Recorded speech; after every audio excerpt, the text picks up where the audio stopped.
Dibuka dengan cover berjudul Sekali Lagi, yang dimana Loki sedang melukis ibunya, yang diperjelaskan sama tulisan di bawahnya Kacan artinya ibu. Dan di atas ada Ida yang melihat Loki sambil menunjukkan gestur satu jari di depan mulut, yang mengartikan untuk tidak berisik agar tidak ketahuan bahwa Ida sedang memperhatikan Loki. Di halaman pertama terlihat banyak kapal marinir menunjukkan negeri Esperia yang sedang diperangi oleh pemerintah dunia. Para petarung memperjuangkan kemerdekaan karena kemenangan adalah jalan satu-satunya peluang untuk hidup. Brook yang seperti dimanipulasi karena ada efek spiral di panelnya terlihat bingung sambil melihat tiga sosok di depannya, yaitu burung hitam yang sepertinya itu sudah pasti Im Sama, Shuri, dan satu sosok pria yang belum kita tahu identitasnya. Brook yang melihat rajanya tergeletak di lantai langsung berteriak untuk memanggil tim medis agar segera datang karena kondisi raja sangat kritis. Dan terlihat perwujudan dari Im Sama yang berada di atas sosok burung hitam tadi. Aniki yang artinya abang adalah sebutan Brook ke Raja Esperia.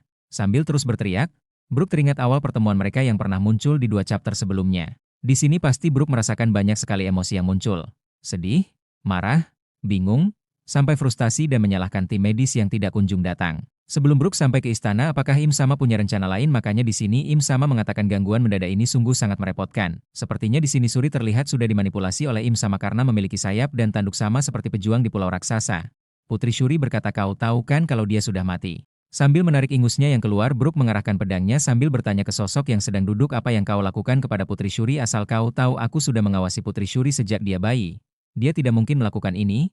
Tak ada satupun yang takut tahu tentang Putri Shuri. Alih-alih mendengar jawaban dari sosok yang duduk tadi, di sini Putri Shuri malah balik bertanya ke Brook. Kalau begitu katakan Brook, apa kau tahu bahwa aku adalah seorang Tenryubito? Orang ini bukanlah ayah asliku?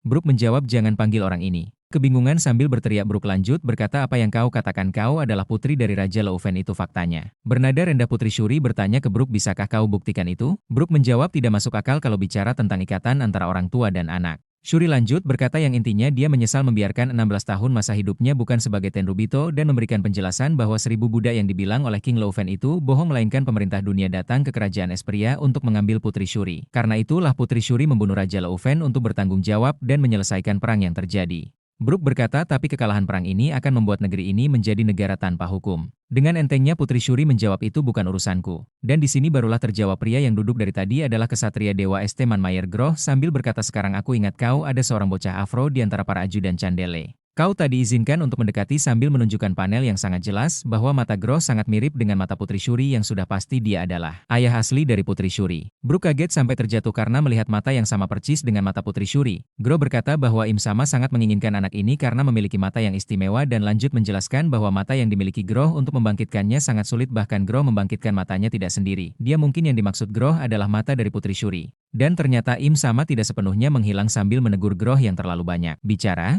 Lalu Groh sepertinya mulai beranjak meninggalkan istana Esperia sambil mengajak Putri Shuri. Di sini Brook sangat terlihat sekali tidak percaya akan semua yang dia lihat saat ini. Bahkan Brook berkata ini hanya mimpikan. Putri Shuri tidak langsung pergi meninggalkan istana melainkan menghampiri Brook yang sepertinya siap untuk membunuh Brook. Sambil menangis Brook mengungkit apa yang telah Brook lakukan untuk Putri Shuri saat masih bayi. Putri Shuri di sini marah karena melihat Brook yang menangis dan terlihat sangat payah sambil berkata dia sangat membutuhkan perlindungan yang kuat, kalau aku pergi ke Tanah Suci aku tidak membutuhkan kamu lagi. Dan ya, Putri Shuri yang diajarkan langsung oleh Brook menggunakan jurus andalannya untuk menghantam pedangnya ke kepala Brook, bukan menangkis. Brook melepas pedangnya dari tangannya seakan dia tidak mau melawan Putri Shuri. Gavot Tebon en Avant. Brook yang perlahan terjatuh karena serangan itu. Di kepalanya menyanyikan lagu yang pernah dinyanyikan bareng oleh Putri Shuri. Dan Putri Shuri keluar meninggalkan istana. Berpindah ke tempat di mana Brook diselamatkan oleh prajurit yang sama-sama terluka. Ada perban di kepala Brook yang membuat heran karena tidak mengenai titik fatal dari tebasan yang mengenai kepala Brook. Brook tersadar dan langsung menanyai keberadaan raja. Sepertinya tebasan tadi membuat ingatan Brook sedikit berkurang. Para prajurit lanjut melapor ke Brook bahwa raja sudah mati dan Putri Shuri terlihat ikut berlayar dengan kapal pemerintah. Dan banyak rakyat pergi meninggalkan kerajaan Esperia.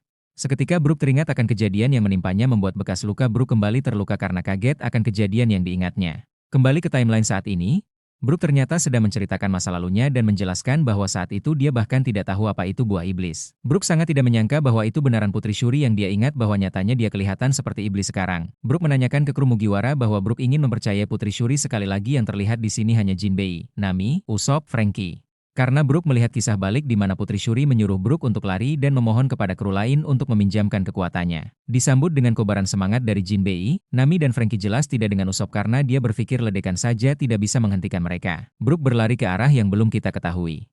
Kembali ke Luffy di kantin sekolah Walrus. Luffy yang sudah kenyang makan santapan ingin ikut ke pertempuran antara Im Sama dan Loki. merasa percaya diri seperti biasanya karena sehabis makan tenaga Luffy kembali ke wujud normalnya merasa akan menang dalam pertempuran. Loki yang sedang berbicara dengan Im Sama berkata mengincar anak-anak sungguh hal kotor yang biasa dilakukan oleh pemerintah. Kau tidak mengerti alasannya, kata Im Sama sambil ingin menceritakan 800 tahun ke belakang akan ras raksasa bahwa ras raksasa adalah. Di sini sepertinya ada cerita yang belum saatnya diberitahu ke kita dari Oda karena Loki membalas jawab dari Im Sama seperti marah sambil memegang Ragnir dan teriak tentang 800 tahun lalu yang baru dikasih tahu Im Sama bahwa sejarah akan terus berulang bahkan di saat ras raksasa tidak mengetahui apa-apa akan hal tersebut mereka adalah Buddha Mu. Loki mengayunkan Ragnir untuk menghantam Im Sama disambut Luffy dari belakang yang terbang melewati tangan Loki yang sedang mengayunkan Ragnir dan langsung menerjang Im Sama memukul telah Im Sama di bagian wajah sambil berkata pergilah dari Elbaf tamat.